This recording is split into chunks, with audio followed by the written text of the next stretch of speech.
Assalamualaikum warahmatullahi wabarakatuh. Berjumpa kembali dalam video pembelajaran kelas 6 SD.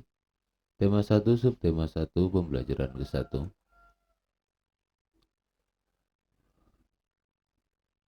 Pada kesempatan ini kita akan belajar berkaitan dengan manfaat tumbuhan bagi kehidupan.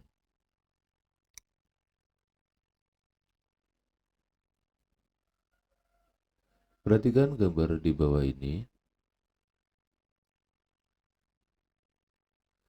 Buatlah dua pertanyaan mengenai tumbuhan sebagai sumber kehidupan.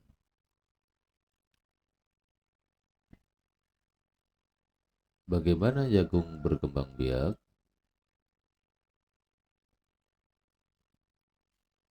Jagung merupakan salah satu tanaman yang dijadikan bahan makanan pokok di berbagai negara, salah satunya di Indonesia. Di Indonesia, penduduk Pulau Madura menjadikan jagung sebagai makanan pokok. Jagung merupakan salah satu tanaman penghasil karbohidrat yang sangat diperlukan oleh tubuh. Seorang petani jagung mulai pembiakan tanamannya dengan menanam biji jagung. Setelah 3-4 hari, bakal tanaman akan muncul di permukaan tanah. Tanaman jagung akan terus tumbuh menjadi besar. 3 hingga 3,5 bulan, buah jagung dapat dipanen oleh petani. Buah jagung yang berbentuk seperti tongkol pada mulanya berupa sekuntum bunga. Bunga jagung memiliki helai-helai rambut halus pada bagian ujungnya. Pada helai rambut tersebut terdapat tepung sari. Tepung sari akan terbang terbawa angin ketika angin bertiup. Tepung sari yang terbawa angin sebagian akan jatuh di kepala putik yang terletak di bagian bawah bunga pada pohon jagung yang lain. Ketika itulah terjadi pembuahan.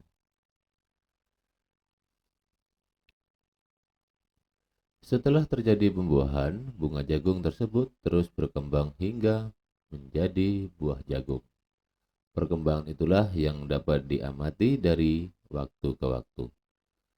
Buah jagung akan siap dipanen ketika rambut jagung sudah berwarna kecoklatan dan bagian tongkolnya sudah mengering. Apabila buah jagung tersebut dikupas, akan memperlihatkan biji jagung yang kekuningan. Bagian yang dimakan oleh manusia adalah biji jagung. Supaya jagung selalu tersedia sebagai bahan makanan manusia, maka petani jagung harus menanam kembali sebagian biji jagung dari hasil panen. Biji jagung yang tua dapat ditanam kembali. Dari sinilah akan dimulai lagi perkembangbiakan jagung. Nah, anak-anak, selanjutnya akan menuliskan ide pokok dan informasi penting dari teks yang berjudul Bagaimana Jagung Berkembang Biak dengan cara mengisi diagram berikut. Terdapat 5 paragraf, paragraf 1, paragraf 2, paragraf 3, paragraf 4, dan paragraf 5.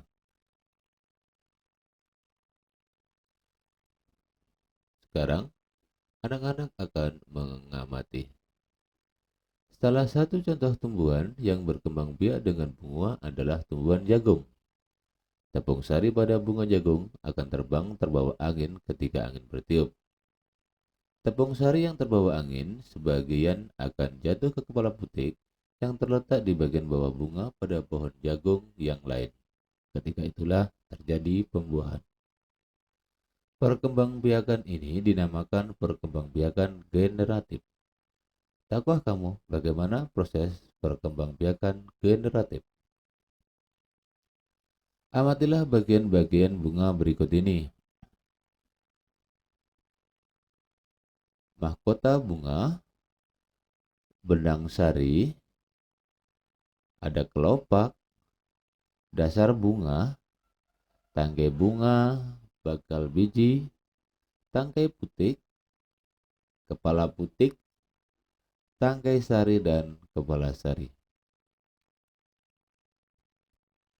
Perkembangbiakan generatif secara kawin terjadi melalui proses penyerbukan dan pembuahan. Perkembangbiakan generatif pada tumbuhan diawali dengan penyerbukan, yaitu melekat atau jatuhnya serbuk sari ke kepala putik. Setelah terjadi penyerbukan pada serbuk sari tumbuhan, buluh serbuk sari menuju ke ruang bakal buah. Kemudian, serbuk sari akan masuk ke ruang bakal biji buah melalui buluh serbuk sari.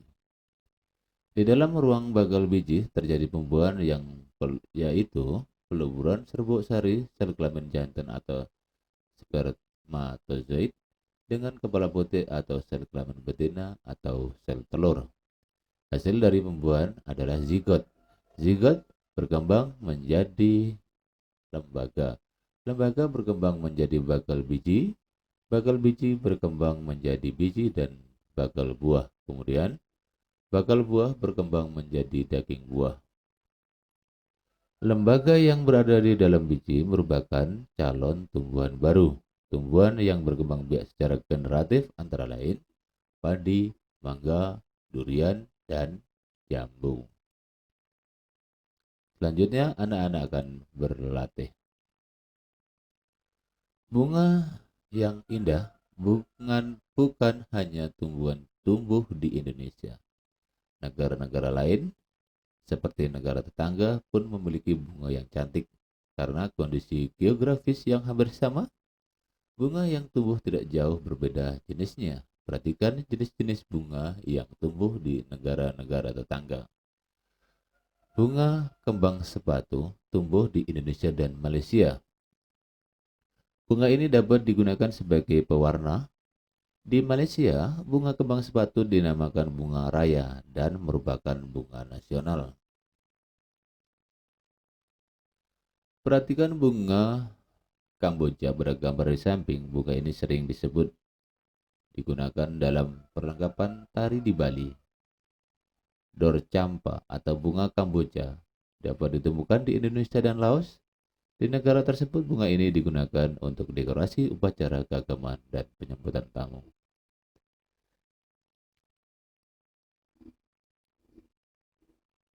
Malaysia, Laos, Indonesia, dan Indonesia hidup berdampingan. Meskipun berbeda negara, namun ketiganya memiliki kesamaan dalam kehidupan sosial dan budaya. Masih banyak negara lain yang memiliki kesamaan, oleh sebab itu, mereka menggabungkan diri dalam suatu organisasi yang bernama ASEAN, yaitu Persatuan Negara-Negara di Asia Tenggara. Berikut adalah 10 negara ASEAN. Ada Myanmar, Thailand, Kamboja, Singapura, Indonesia, Malaysia, Vietnam, Laos, Filipina, dan Brunei Darussalam.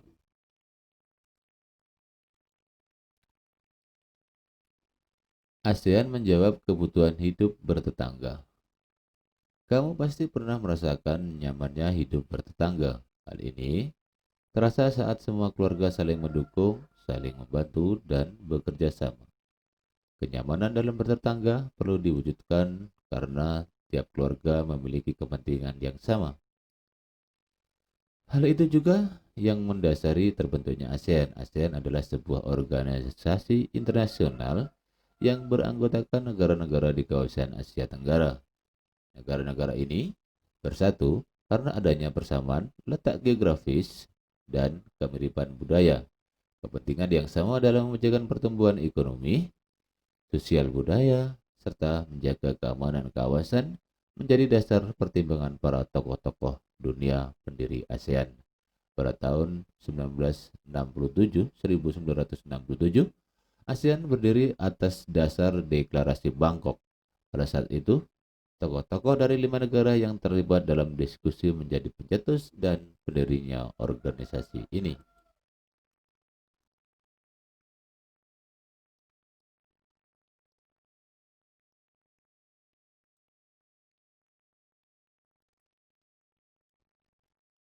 Lima negara yang menjadi anggota pertama ASEAN di tahun 1967 adalah Indonesia, Malaysia, Thailand, Singapura, dan Filipina. Para utusan dari kelima negara tersebut yang sekaligus merupakan tokoh pendiri ASEAN adalah Adam Malik, Indonesia, Tun Abdul Razak, Malaysia, Tanat Koman, Thailand, dan Sir Raja Ratnam, Singapura, Narcisco Ramos, Filipina. ASEAN harus dapat memberikan manfaat bagi semua anggotanya.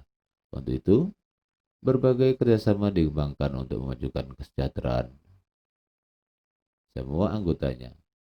Karena kerjasama di bidang ekonomi, sosial, budaya, serta politik dikembangkan demi kemajuan semua anggota. Manfaat yang dirasakan oleh anggota-anggota ASEAN membuat semakin banyak negara-negara yang kemudian bergabung dengan organisasi ini. Saat ini ada 10 negara yang menjadi anggota ASEAN berdasarkan urutan waktu bergabungnya. Negara anggota ASEAN tersebut adalah sebagai berikut. 5 negara pendiri yaitu Indonesia, Malaysia, Thailand, Singapura, Filipina yang bergabung pada tanggal 8 Agustus 1967. Brunei Darussalam bergabung pada tanggal 7 Januari 1984.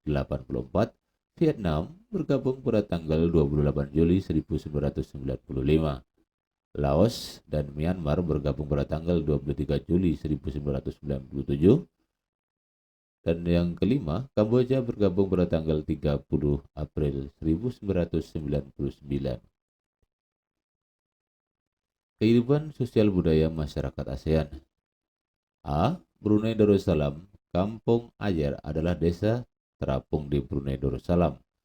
Tahun 1400, Kampung Ayer sempat menjadi pusat pemerintahan. Saat ini banyak penduduknya yang memiliki perahu pribadi dan disimpan di bawah rumah apung mereka.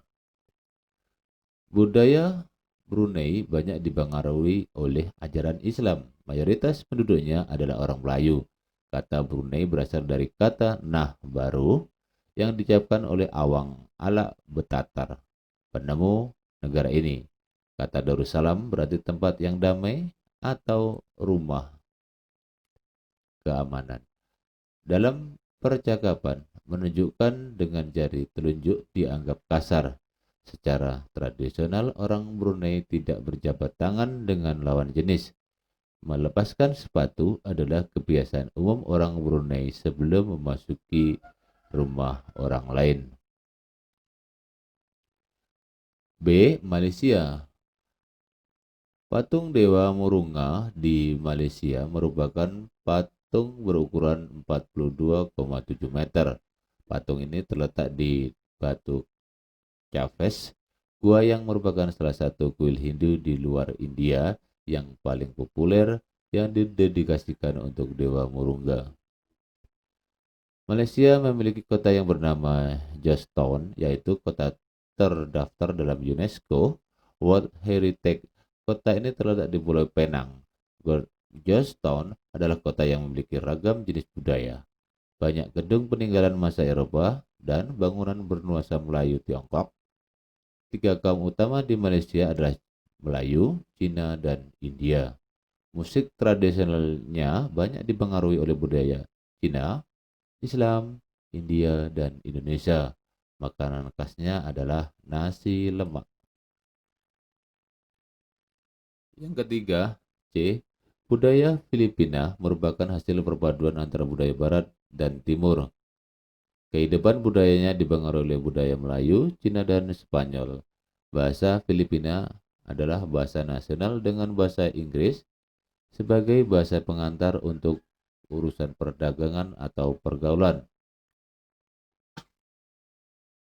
Ada 8 dialek utama yang digunakan oleh masyarakat Filipina, yaitu Tagalog, Cebuano, Ilocano, Hiligaynon atau Ilonggo, Bicol, Waray, Pampanga, dan Pangasinense. Po dan Opo adalah sebutan orang Filipina terhadap orang yang lebih tua. Mereka memanggil menggunakan kata-kata seperti kuya, ade, manong, atau manang yang menunjukkan rasa penghormatan. Jabat tangan adalah bentuk salam yang paling sering dijumpai di Filipina. Tarian Tinikling merupakan tarian masyarakat Filipina. Tarian ini menceritakan tentang burung tinikling yang berjalan melompat menghindari perangkap bambu petani padi. Yang keempat, Kamboja. Banyak candi di Kamboja terbuat dari batu. Dewa-dewa dari agama Hindu dan Buddha terukir pada tembok.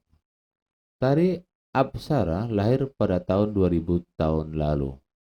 Relief tarian banyak ditemukan di bangunan-bangunan kamar keagamaan di Kamboja.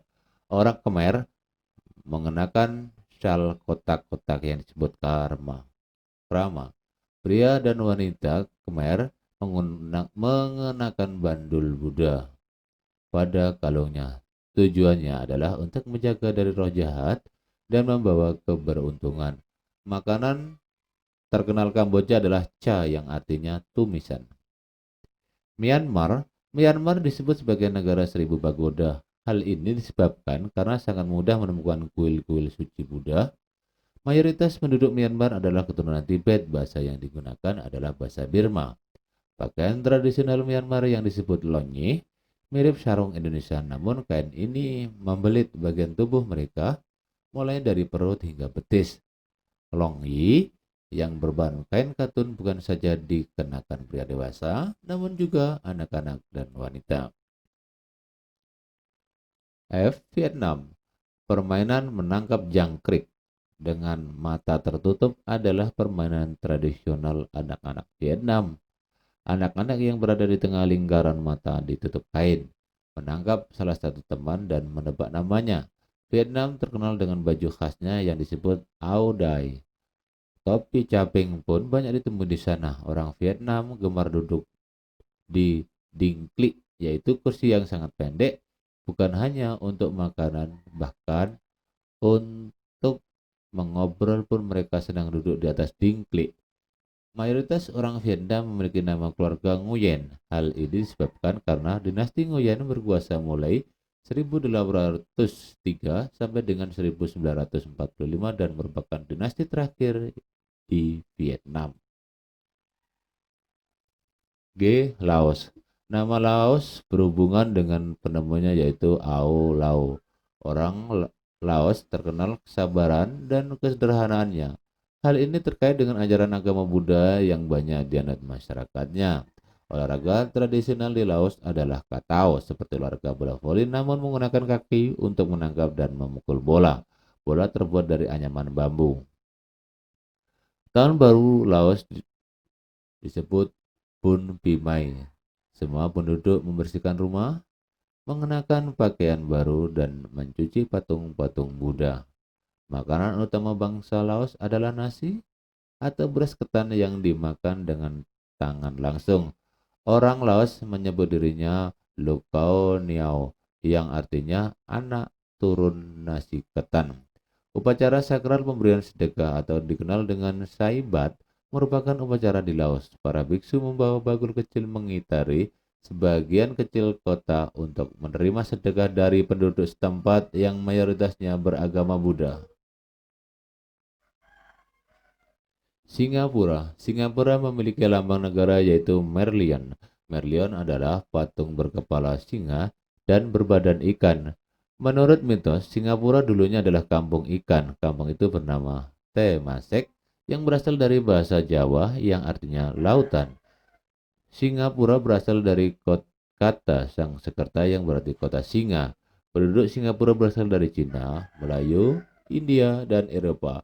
Kaum Baba adalah sebutan bagi keturunan Cina Melayu. Singapura memiliki 4 bahasa resmi yaitu Melayu, Mandarin, Inggris, dan Tamil. Masyarakat Singapura memiliki budaya jalan kaki. Sekitar 80% masyarakatnya memilih untuk berjalan kaki kemana-mana. Hal ini disebabkan harga kendaraan yaitu mobil dan bahan bakar sangat mahal. Kepiting cabai adalah makanan yang sangat digemari masyarakat Singapura. Thailand. Thailand adalah salah satu negara-negara di ASEAN yang tidak pernah dijajah bangsa Eropa. Thailand dalam bahasa Thai adalah adanya Pratet Thai yang artinya tanah kebebasan. Sejak tahun 1800-an, Thailand berubah nama antara lain Siam dari bahasa Sanskerta yang artinya gelap atau coklat dan Thailand. Ramakin adalah cerita nasional Thailand yang mempengaruhi kehidupan masyarakatnya. Di Thailand, kepala adalah bagian tubuh yang paling dihormati. Tidak ada orang yang akan berani menyentuh kepala, bahkan kepala anak-anak.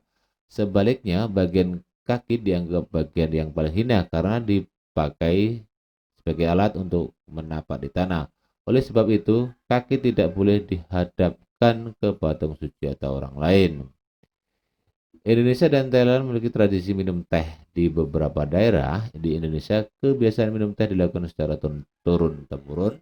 Salah satunya adalah teh yang diseduh di poci. Oleh sebab itu, teh tersebut dinamakan teh poci. Di Thailand, teh disajikan dengan susu dan rempah-rempah. Teh tersebut dinamakan Thai iced tea dan disajikan dingin. Bagaimana dengan kehidupan dan budaya Indonesia? Diskusikanlah budaya dan kehidupan sosial masyarakat Indonesia dengan temanmu. Kamu dapat menemukan tambahan informasi melalui gurumu dan buku bacaan di perpustakaan. Kondisi geografis Asia Tenggara. Letak geografis Asia Tenggara berada di antara tiga perairan, yaitu Samudra Hindia, Teluk Benggala di bagian barat, Laut Cina Selatan di utara, dan Samudra Pasifik di timur. Selanjutnya, anak-anak akan menulis. Ini merupakan tugasnya. Kamu sudah belajar keunikan negara-negara ASEAN memulai dari kondisi geografis, bunga hingga kebudayaan.